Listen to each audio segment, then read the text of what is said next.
Senhor a todos. Eu estou me sentindo muito honrado de estar aqui com vocês, de coração. Eu já preguei nessa igreja, mas faz tempo, faz uns 25 anos. Na época era o pastor Serafim, né? Pastor Serafim. Aqui na sede, aqui também de São Caetano, eu já preguei algumas vezes, aqui na Vila Nova, com o pastor José Ramos, também com o pastor Paulo Ramos. É uma honra muito grande. Eu sou da casa. Eu sou da casa. Sabe por que eu sou da casa? Porque no ano de 1946, na Assembleia de Deus no Brás, 1946, na Assembleia de Deus no Brás,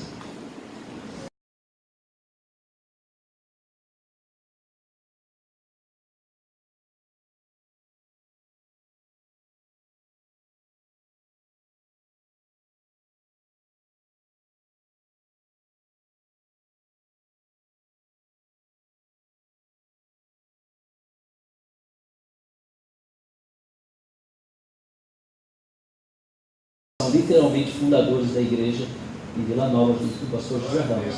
Eu nasci ali dentro, fui apresentado ali dentro.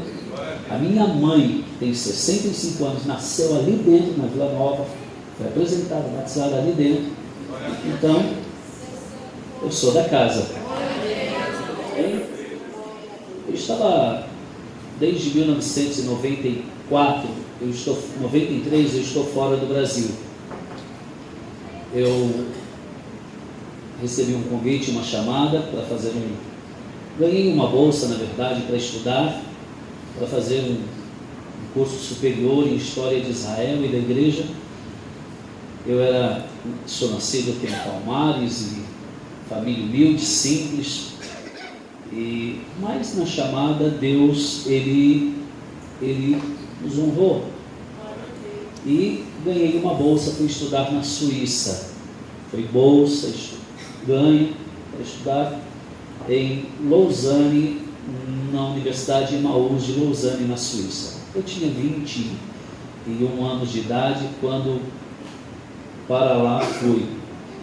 E quando eu cheguei na Suíça, a universidade, lá a região da Suíça fala francês, a região sul da Suíça fala francês, e aquela universidade eu não falava francês, e ali eu não conhecia absolutamente ninguém, cheguei perdido. Mas é uma universidade muito grande que tem ali desde 1927, que é a Universidade de Emmaus, é uma das mais conhecidas no mundo teológico. E aí lá tem os campos, tem o campus da língua alemã, francesa, italiano, espanhol, inglês e português. Então eu fui estudar lá na turma de fala portuguesa. E o reitor daquela ala, daquele campus, era um rabino messiânico. Naquela época nem se ouvia falar de judeu que acreditava em Cristo Salvador, porque os judeus não acreditam no Cristo, em nosso Cristo, e nem acreditam na Brit Hadashah, que é o Novo Testamento. Eles não aceitam o Novo Testamento. É só a Taná e a Torá que é o Antigo Testamento.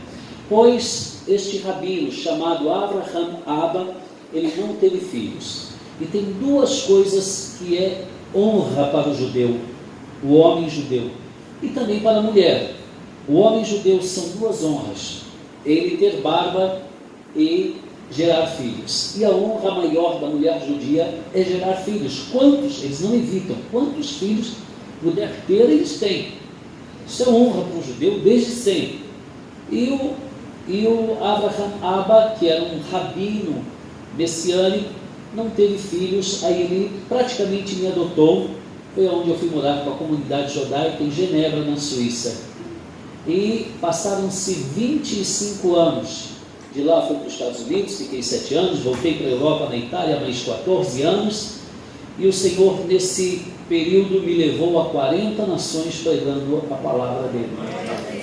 Em 2017, eu fui a convite para dar aula numa faculdade de ministérios em Nova York e também em Toronto, no Canadá, porque um voo de Nova York para Toronto, no Canadá, é de 1h30. E eu para lá fui com esse convite, e quando eu estava nos Estados Unidos, logo que cheguei, eu tive um derrame ocular na vista direita. Rompeu o nervo óptico. Eu fui diagnosticado ali, tratado assim, mas tinha que fazer uma cirurgia, um transplante de nervo óptico. E lá nos Estados Unidos custaria em torno de $120 mil, mais ou menos uns R$500 mil. E aí eu não tive condições, mas ficou meio que sarado. Aí eu fui para o Canadá, porque tinha um contrato para trabalhar lá e tudo. E aí, quando eu estava no Canadá, com 3 meses, estourou outro nervo óptico da vista esquerda. E eu passei muito mal, emagreci 15 quilos, muita febre, muito doente. Foi aonde eu regressei ao Brasil para fazer o meu tratamento. Então eu cheguei no Brasil em setembro de 2017, de retorno, para me tratar, e 15 dias depois eu fui diagnosticado com um tumor abaixo do cérebro, atrás dos olhos, um tumor maligno. E aí vai fazer as cirurgias, os tratamentos, as quimioterapias. Tratei, foi muito bom. Fiz uma segunda cirurgia, fiz a cirurgia em novembro de 2017, em abril de 2018 tive que fazer uma segunda cirurgia. Estava fazendo a quimioterapia, em julho parei a quimioterapia e o cabelo começou a crescer, aquela coisa toda, forte, saúde, mas eu passei a ter febre novamente, meu intestino não funcionar e outras complicações. E aí em novembro, agora final de 2018, eu fui diagnosticado com um outro tumor, no qual eu vou passar por uma cirurgia agora nas próximas semanas. Então, eu tenho estado aqui com vocês, eu acho que foi anunciado isso, por isso eu estou testificando. Eu quero dizer uma coisa para vocês, e que o Espírito do Eterno Deus nos faça compreender. Eu não tenho problema nenhum com a morte. Nenhum. Eu não tenho problema nenhum. Aqui nesta vida, ou aqui na terra, se vivermos 30, 40, 50 anos, isto não é vida, é passagem.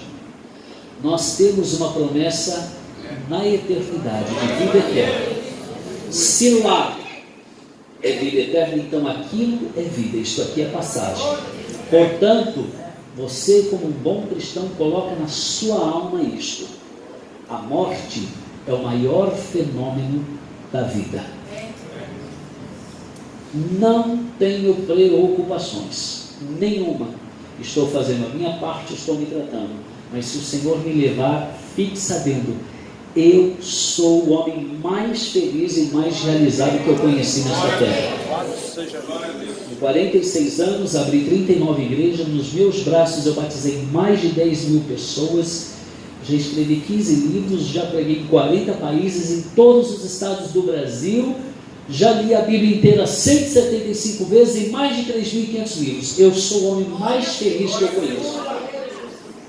Não tenho problema nenhum.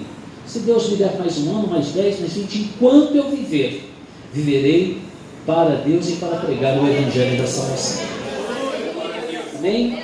Porque quando aparece alguém com enfermidade, principalmente uma coisa que é prognóstico de condenação, de morte, parece que fica aquela lamúria na alma do povo, da igreja. Não faça isso comigo. No meu velório, se puderem ir, cante, dê risada, sorria, cante hinos da harpa, que eu vou estar feliz na eternidade com o Pai. De coração. Amém? Eu quero rapidamente entrar no contexto da palavra. Hã?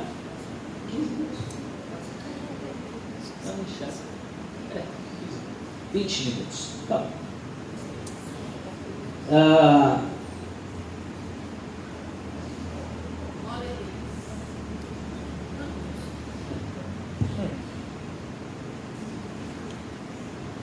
Eu recebi hoje, a gente recebe muitas mensagens o dia todo, né? De tantas pessoas, de tantos lugares, tanta gente. E Hoje eu recebi uma mensagem de um grupo de Israel, que são meus amigos, e fazem trabalho transcultural com a nação de Israel, e me parece que hoje foi fechado o pré-acordo de paz com Israel e a Palestina.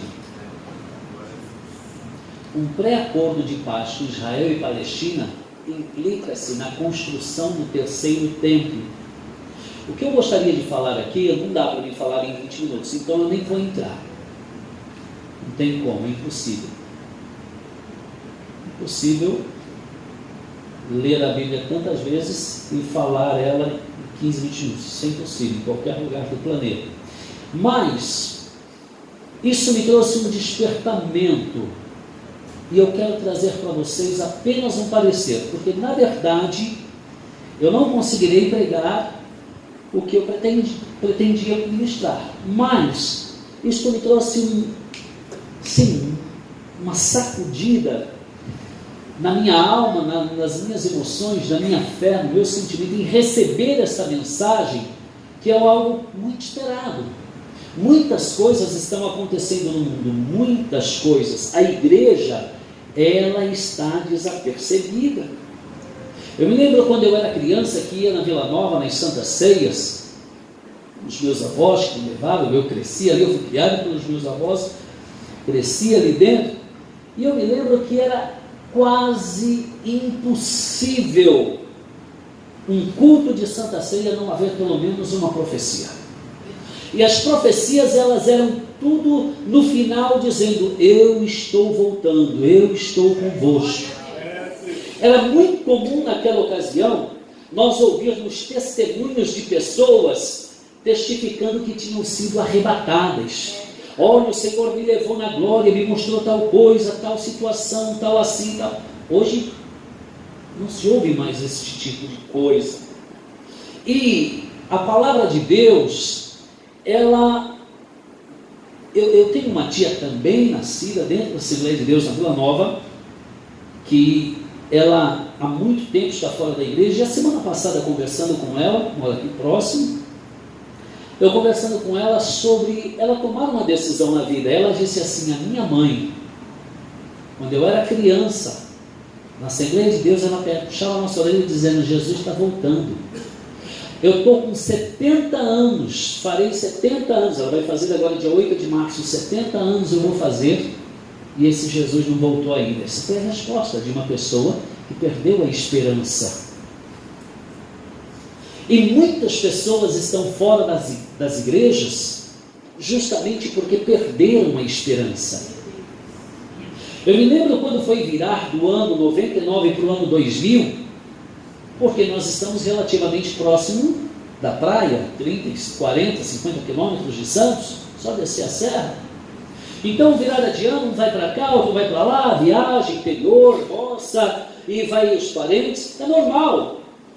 Então a igreja tem o culto, tem a virada do ano, tem o culto de Réveillon, mas muita gente está fora, espalhada, principalmente hoje. Quando eu era criança, quase ninguém tinha carro, era bicicleta, motoca velha, era mula lá na frente da igreja. Hoje não, hoje quase todos têm carro, têm acesso a tudo, então o povo se espalha. Mas na virada do ano 2000, eu me lembro como se hoje todas as igrejas estavam lotadas. Por que estavam lotadas? Porque havia aquela fala de que no ano 2000 chegarás, mas 2000 não passarás, e havia aquele pânico na alma da cristandade de que supostamente poderia. Tinha até gente que pregava dizendo que aquilo estava na Bíblia. A Bíblia está dizendo: 2000 chegará, 2000 não passará. Então havia aquela expectativa do grande boom que daria nos computadores, as bombas atômicas iriam no mundo afora, na Rússia, na China, nos Estados Unidos, no Paquistão, na Índia, as bombas iriam soltar sozinha, haveria um cataclismo no mundo. Apocalipse ia acontecer no ano 2000. Aí virou o ano 2000, a igreja lotada, abarrotada, ninguém morreu, a bomba não desativou, não ativou, o mundo não acabou, Jesus não arrebatou.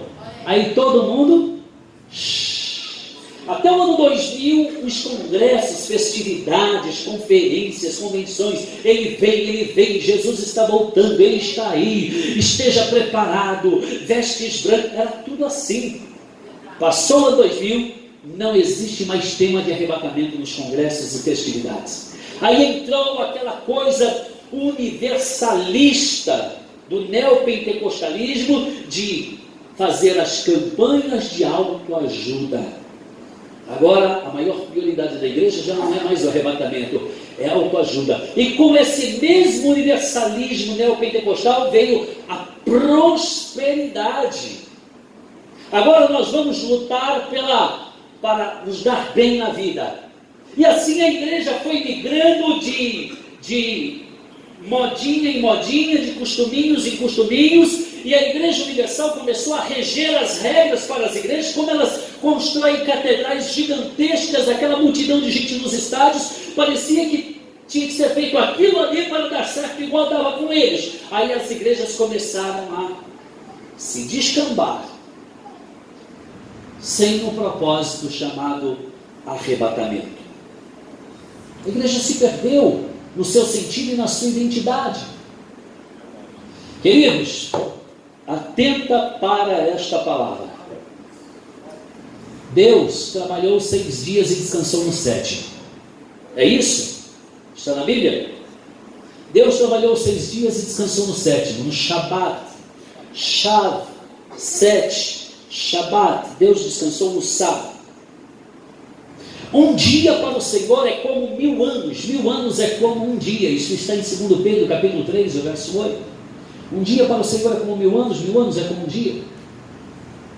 No livro de Salmos, capítulo 90, e o verso 4, está escrito assim: porque 1000 anos para o Senhor é como o dia de ontem que se passou. Para Deus tanto faz. Deus, ele está acima do tempo. Para ele não existe dia, hora, tempo. Ele está acima. Ele é criador do tempo. Isso é apenas um imaginário. 1000 anos, um dia, 1000 anos, é só como um imaginário terreno, humano, falível, porque nós somos limitados. É só imaginário. Mas um dia é como 1000 anos, 1000 anos é como um dia. Deus trabalhou 6 dias e descansou no 7º. Deus, ele trabalha com ordem. Eu, você, nós podemos ser desordeiros no tempo, na hora, no trabalho, em casa. Principalmente homens, chega em casa cansado, meia para um lado, sapato para o outro e tal, vai tomar banho, cueca pendurada para cá, toda encarneira, toalha suja para lá. O homem é assim. Algumas mulheres também são menos cuidadosas com a sua casa, às vezes a louça de domingo deixa para lavar na terça-feira. Os homens são meio desorganizados, mas Deus é um Deus ordeiro. Deus é um Deus ordeiro, ele trabalha com ordem. E Deus trabalha em tempos dispensacionários. E as dispensações na Bíblia são 7. 7 é o número o número de Deus. Qual é o número de Deus? Olha aqui, você vai aprender agora. O número de Deus não é 7. O número de Deus é 1. Isso está baseado em Deuteronômios, Devarim, capítulo 6 e o verso 4. Shema Israel, Adonai Eloheinu, Adonai Echad. Em hebraico significa literalmente: ouça Israel, Adonai nosso Deus é um, ele é único. No livro de Isaías, capítulo 43 e o verso 10 está escrito: antes de mim nunca houve Deus e depois de mim também não haverá. Só há um Deus. Um dia os fariseus e religiosos quiseram acurralar Cristo e perguntaram para ele no livro de Marcos, capítulo 12, versos 28 e 29, dizendo, se tu és mestre, diga-nos, qual é o maior dos mandamentos? Está lá em Marcos 12, versos 28 e 29, o Messias disse assim: Shema Israel, Adonai Eloheinu, Adonai Echad. Ouça Israel, Adonai nosso Deus é um, ele é único. Satã, conhecido por diabo, pega Jesus na habitação deserta em Mateus 4 e transforma a pedra em pão, e isso, mas aquilo. Depois, por último, ele leva Cristo numa montanha muito alta, a maior montanha da terra. A Bíblia não está dizendo que era a maior montanha de Israel, era da terra. A maior montanha da terra é o pico do Everest, no Himalaia. Está dizendo a Bíblia, não é eu, a Bíblia. Lá não diz Himalaia, mas diz a maior montanha da Terra. A maior montanha da Terra é o Himalaia. Ok? Aí ele leva Cristo na maior montanha da Terra e diz: se tu prostrado, Satã, o diabo, dizendo para o mestre: se você se prostrar e me adorar, eu te darei os reinos da terra. Cristo disse: vai-te, Satã, porque está escrito: adorarás somente a Deus, e somente a Ele servirás. Então Deus é um, é único. Não existe 2, 3, 10, Ele é um. Então o número de Deus é um. Qual é o número do homem na Bíblia? O número do homem na Bíblia é 6. Por que o número do homem na Bíblia, nos estudos numéricos da Bíblia, é 6? Porque o homem foi criado no 6º dia. E de toda a criação de Deus, tudo é perfeito, mas a única que é semelhante a Deus é o homem, a imagem e semelhança de Deus. Então você pega o homem que é 6 e Deus que é um, Deus um único, o homem 6, a perfeição da criação. Você coloca 6 mais 1 é 7. Então 7 não é o número de Deus. 7 é o número da perfeição. Por que o anticristo ele tem o número 666? Apocalipse 13, 18. Por quê? Por que 666? A Bíblia diz que na tribulação a terra vai ser governada por 3 homens: besta, anticristo e falso profeta. 666. O texto diz, é número de homens. Está no plural. Você pega Deus, o único soberano. Deus, ele trabalha. Falar linha do 7 parece ser uma coisa meio candomblé, meio magia, né? Deus trabalha na linha do 7. Vamos falar mais assim, Deus trabalha no mistério do 7. Ok? Da perfeição. Porque ele é perfeito. Deus trabalhou 6 dias e descansou no 7º. Quantos dias tem a semana? 6, no 7º vira, que é o sábado. Sábado é o 7º dia, vira. Aí começa tudo de novo. Olha aqui uma coisa para a sua vida. A cada 7 anos há uma transformação na vida de todos os seres humanos na face da terra. De 0 a 7 anos você é infância, é criança.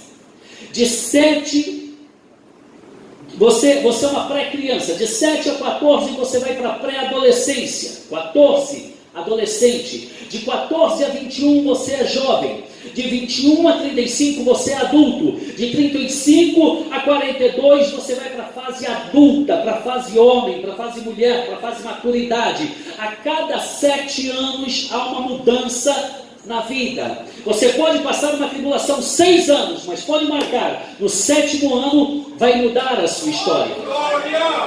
Isso é profético, isso é rabínico, isso é talmúdico, isso é o Zohar dos sagrados do judaísmo ensina em minúcias isto. Quanto tempo você está nessa tribulação? Há 6 anos, pode ter certeza que é o último. Deus vai mudar a página. Então Deus, ele trabalhou 6 dias e descansou no 7º. Deus é ordeiro. Estou entendendo o 7, mistério de Deus no 7. Pois as dispensações de Deus, Deus trabalhou esse tempo todo, Deus vem trabalhando em dispensações. Quais são as dispensações? Eu vou falar rápido. Tudo isso que eu estou falando está neste livro aqui, ó, o Código Ômega. Cada versículo, cada composição de texto. Deus, ele trabalha em tempos dispensacionários. As dispensações na Bíblia são 7. Dentro da perfeição de Deus. Qual é a primeira dispensação? A primeira dispensação é chamada de inocência. Quando Satã, o diabo, incorpora a serpente leva o pecado para Eva leva o pecado para Adão, e os nossos pais pecaram. Isso está em Gênesis 1:23 ao 3:24. Quando eles pecaram, eles foram expulsos do Éden, que veio então a segunda dispensação. A primeira dispensação do Éden é chamada de dispensação da inocência. Eles pecaram, foram expulsos. Aí veio a segunda dispensação chamada de consciência, que teve um período de 1656 anos. Gênesis capítulo 7, versos 21 e 22.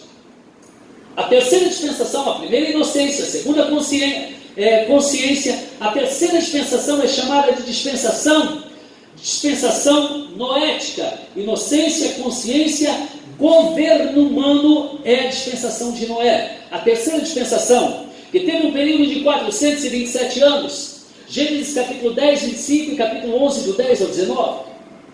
A quarta dispensação, olha a ordem: inocência, consciência, governo humano. A quarta dispensação é patriarcal, estabelecida por Deus por intermédio de Abraão, em um período de 430 anos. Gálatas 3,17 e Hebreus capítulo 11, versos 13 e 19. A quinta dispensação é chamada de dispensação da lei, estabelecida por Deus por intermédio de Moisés, em um período de 1430 anos, que teve início em Êxodo 19:8 e se estendeu até João no Evangelho. No livro de Yohanan, em hebraico João, Yohanan, capítulo 1 e o verso 18, verso 17, está escrito assim: porque as leis foram dadas por Moisés, mas a graça e a verdade vieram pelo nosso Salvador e Messias, o Cristo. Então, de Cristo, da morte de Cristo, não é da morte de Cristo. Sabe que o que eu vou falar para vocês, entenda, e eu vou falar para entender mesmo. Para quem nunca entrou numa igreja, se entrou a primeira vez é para entender. Então não tem que se preocupar com um crente novo, velho, antigo, no que eu vou falar. Olha o que eu vou dizer para vocês. A morte de Jesus não é a coisa mais importante da nossa salvação. Impossível. A morte de Jesus em si não é ela a coisa mais importante da nossa salvação. Sabe por quê? Porque se ele tivesse morrido, mas não tivesse ressuscitado, de nada adiantaria. O segredo mesmo não está meramente na morte. Ele tinha que morrer, mas o segredo mesmo está na ressurreição.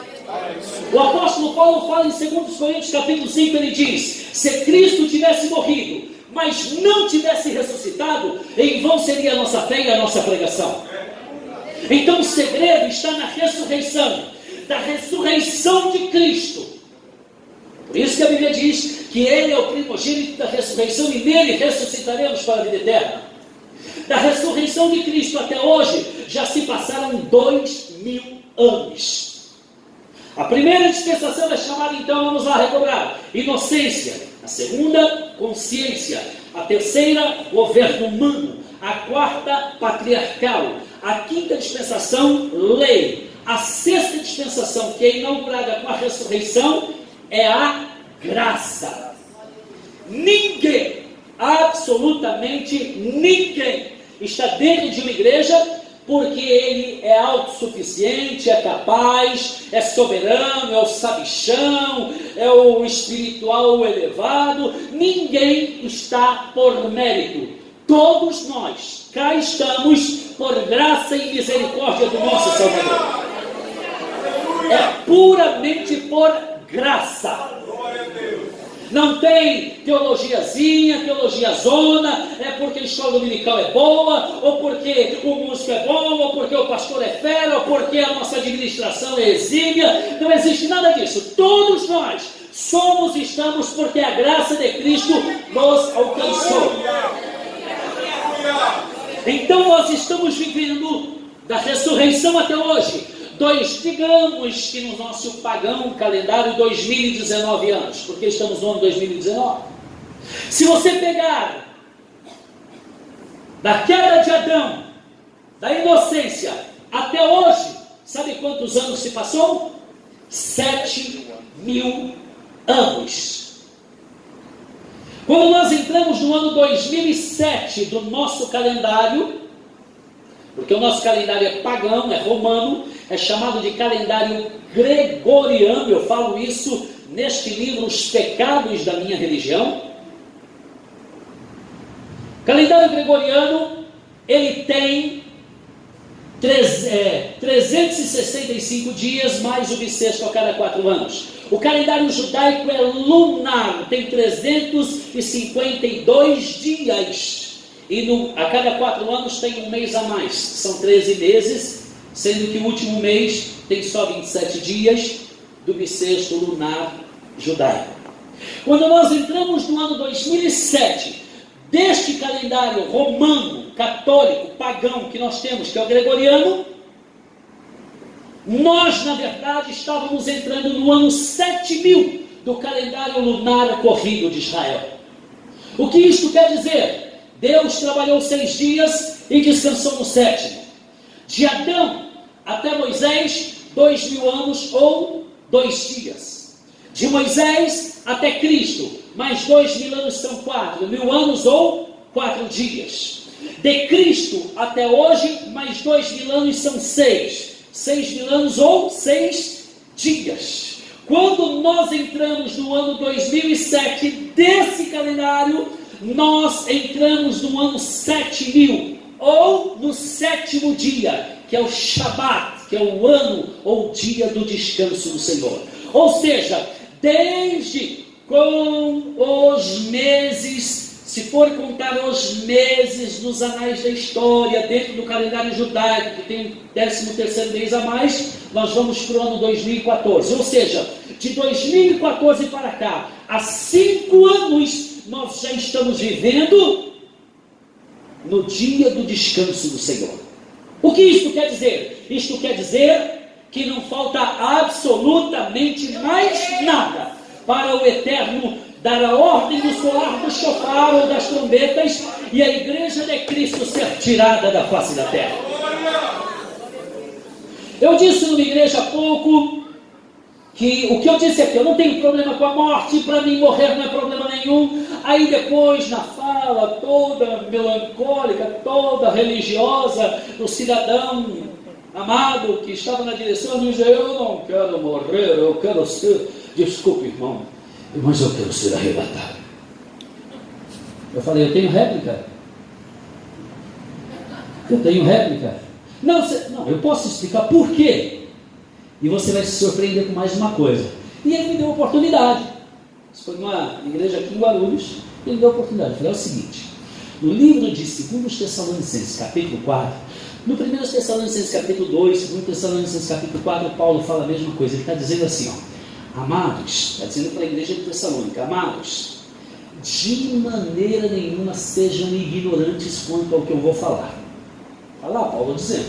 Aí ele diz assim, ó, está falando do arrebatamento, o contexto ali é sobre o arrebatamento, está dizendo assim, ó: porque os que dormem, os que morreram em Cristo, os que dormem, nós, os que estivermos vivos, está dizendo assim, na verdade, nós os que estivermos vivos, de maneira nenhuma precederemos aos que dormem, aos que morreram salvos em Cristo. Porque primeiro estes ressuscitarão. Este quem? Quem morreu salvo em Cristo. Primeiro estes ressuscitarão, e nós, os que estivermos vivos, junto a esses que hão de ressuscitar, seremos arrebatados ao encontro do Senhor nos ares. Sabe o que isso significa? Que aqui ninguém está mais perto da morte do que eu. Bom, eu posso nem morrer em 10, morrer daqui em 1 mês, né? Mas quem está mais previsto a morrer ontem sou eu. Está previsto, um tumor na cabeça, está condenado. Essa é a previsão científica, é ela. Mas olha aqui, ó, suponhamos que realmente eu morra hoje. Vão me velar amanhã, não tem problema nenhum, me enterra, e a igreja vai ser arrebatada. Suponhamos que daqui 3 meses a igreja é arrebatada. Fique sabendo vocês, nenhum crente, nenhum só, tira o pé do chão, enquanto eu e os filhos todos de Abraão não ressuscitarem. Primeiro nós vamos ressuscitar e juntos nós seremos arrebatados. Ou seja, mesmo que eu morra hoje e o arrebatamento seja daqui 3 meses, eu também serei arrebatado ao encontro do Senhor